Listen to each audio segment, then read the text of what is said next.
Hi everyone, welcome to our channel current affairs daily dose.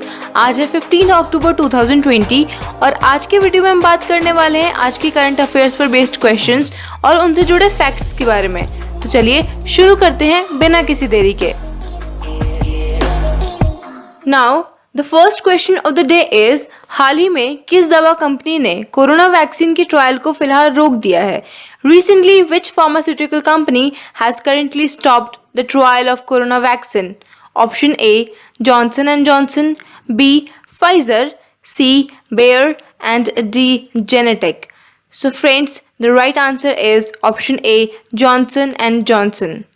Friends, America की चिकित्सा उपकरण विनिर्माता company यानी medical device manufacturer Johnson and Johnson ने corona vaccine के trial को फिलहाल रोक दिया है।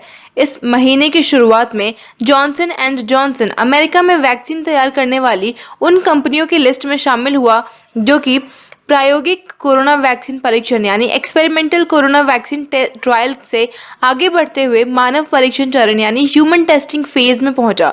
Johnson and Johnson AD26-CoV-2S vaccine America में चौथी ऐसी वैक्सीन है जो कि क्लिनिकल ट्रायल के अंतिम चरण यानी फाइनल फेजेस में है। तो दोस्तों, आज का दूसरा सवाल है, हाल ही में भारत और किस देश ने ग्रेटर माले कनेक्टिविटी परियोजना को लागू करने के लिए लगभग 2,900 करोड़ रुपए के कर्ज समझौते पर हस्ताक्षर किए हैं?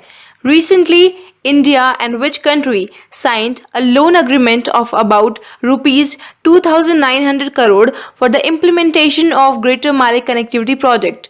Option A, China, B, Nepal, C, Maldives, and D, Japan. So friends, the right answer is option C, Maldives. तो दोस्तों, भारत और मालदीव ने हाल ही में ग्रेटर माले कनेक्टिविटी प्रोजेक्ट के इम्प्लीमेंटेशन के लिए लगभग 2,900 करोड़ रुपए के लोन अग्रीमेंट पे सिग्नेचर किया है।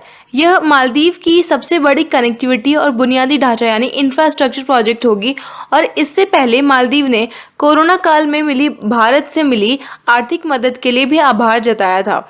और भारत मालदीव के रिलेशंस स्टार्टिंग से ही अच्छे रहे हैं, जहाँ पे प्राचीन काल से ही दोनों देशों के बीच में भाषाई यानी linguistic, cultural, religious and commercial relations को मेंटेन किया गया है।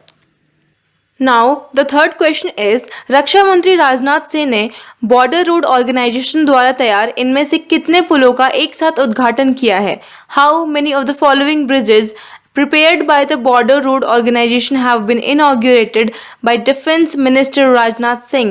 Option A, 44, B, 50, C, 52, and D, 38. So friends, the right answer is option A, 44. तो दोस्तों, केंद्रीय रक्षा मंत्री राजनाथ सिंह ने वीडियो कॉन्फ्रेंसिंग के जरिए 44 पुलों का इनॉग्रेशन किया। BRO ने एक साल में 54 पुलों का निर्माण करके रिकॉर्ड बनाया है। राजनाथ सिंह ने कहा कि एक साथ इतनी संख्या में पुलों का उद्घाटन और टनल का शिलान्यास अपने आप में एक बड़ा रिकॉर्ड है। 7 राज्यों तथा यूनियन टेरिटरीज में स्थित ये पुल कनेक्टिविटी और डेवलपमेंट के लिए एक नए युग की शुरुआत करेंगे। रक्षा मंत्री ने जिन पुलों का उद्घाटन किया उसमें 10 पुल जम्मू कश्मीर में, 7 पुल लद्दाख में, 2 पुल हिमाचल प्रदेश में, 4 पुल पंजाब में, 8 पुल उत्तराखंड में, 8 पुल अरुणाचल प्रदेश में और 4 पुल सिक्किम में है।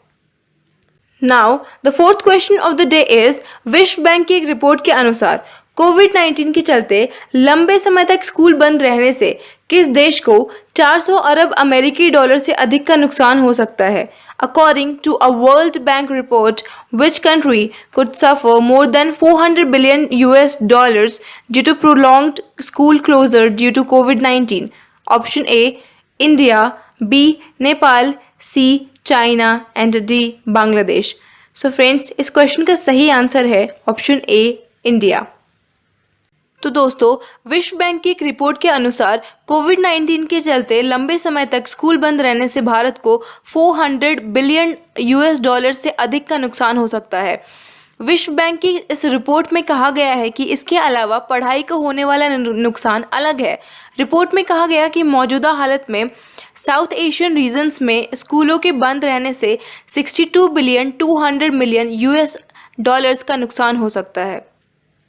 नाउ फिफ्थ क्वेश्चन इज हाल ही में भारतीय फुटबॉल टीम के किस पूर्व कप्तान का 49 वर्ष की उम्र में निधन हो गया?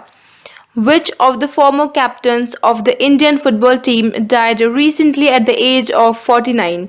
Option A Anirudh Thapa, B Baitung Bhutia, C Carlton Chapman, and D Mehtab Hussain. So friends, the right answer is option C Carlton Chapman. दोस्तों, भारतीय फुटबॉल टीम के पूर्व कप्तान कार्ल्टन चैपमैन का 49 वर्ष की उम्र में निधन हो गया। कार्ल्टन चैपमैन की कप्तानी में 1997 में भारतीय football team Saif championship trophy जीती थी।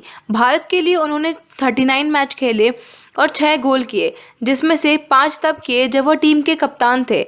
वह भारत की उस टीम का हिस्सा थे जिसने मद्रास में खेले सैफ खेल, कोच्चि में नेहरू कप और मडगांव में सैफ चैंपियनशिप में जीत हासिल की थी।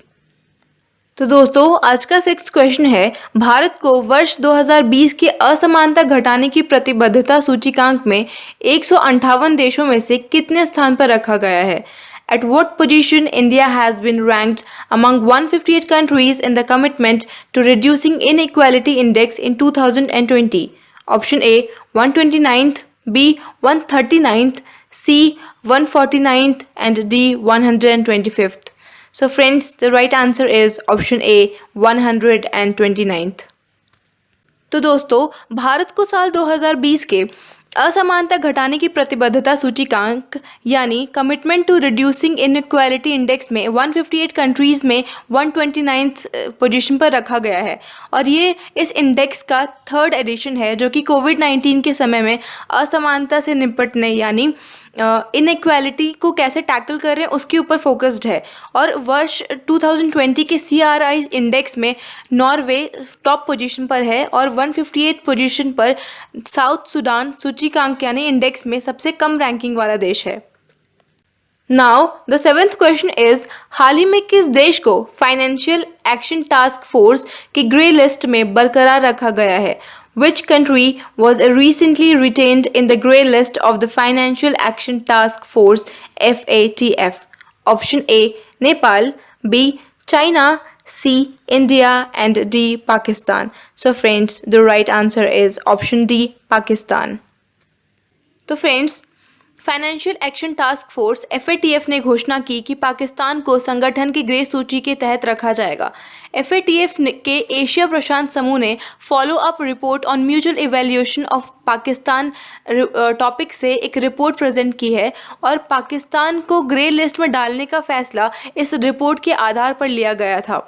इस रिपोर्ट में कहा गया कि आतंक के वित्त पोषण यानी काउंटर टेरर फंडिंग और एंटी मनी लॉन्ड्रिंग से निपटने की इफेक्टिवनेस पर पाकिस्तान की जो डेवलपमेंट है वो 2019 की तुलना में काफ़ी हद तक अपरिवर्तित यानी अनचेंज रही है।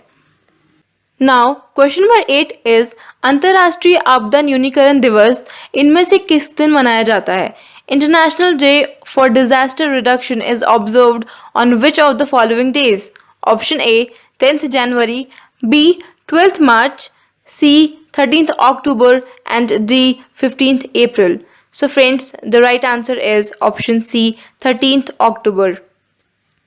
तो दोस्तों, यूनाइटेड नेशंस द्वारा हर साल 13 अक्टूबर को विश्व स्तर पर अंतर्राष्ट्रीय आपदा न्यूनीकरण दिवस यानी इंटरनेशनल डिजास्टर रिडक्शन डे मनाया जाता है और ये दिन global culture of risk awareness and disaster reduction को प्रमोट करने के लिए मनाया जाता है और इस दिन को मनाने की शुरुआत 1989 में हुई थी।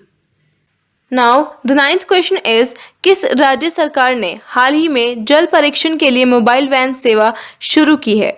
Which state government recently launched mobile van service for water testing? Option A Bihar, B Jharkhand, C Haryana, and D Uttar Pradesh. So friends, the right answer is option C Haryana. तो दोस्तों, हरियाणा की government ने जल की गुणवत्ता यानी water की quality को टेस्ट करने के लिए अति आधुनिक चलित जल परीक्षण प्रयोगशाला वैन यानी mobile water testing laboratory van की शुरुआत की है और ये वैन वाटर टेस्टिंग के लिए मल्टी डायमेंशनल सिस्टम से लैस है जिसमें कि सेंसर और वेरियस इक्विपमेंट्स लगे हैं। तो दोस्तों आज का आखिरी सवाल है, एससीओ सदस्य देशों की 7वीं न्याय मंत्री की बैठक की मेजबानी कौन करेगा? Who will host the 7th Justice Ministers meeting of SCO member nations? Option A PM Narendra Modi, B Rajnath Singh, C Nirmala Sitharaman and D Ravi Shankar Prasad. So friends, इस क्वेश्चन का सही answer है option D Ravishankar प्रसाद। Friends, केंद्रीय कानून मंत्री यानी union law minister Ravishankar प्रसाद 16 अक्टूबर 2020 को Shanghai cooperation organisation के सदस्य राज्यों की 7th जस्टिस मिनिस्टर्स मीटिंग में वर्चुअली होस्ट करेंगे। तो फ्रेंड्स, आपको वीडियो कैसी लगी हमें कमेंट करके ज़रूर बताइए and give us a thumbs up if you like this video and do share and subscribe for getting more content like this. Thank you.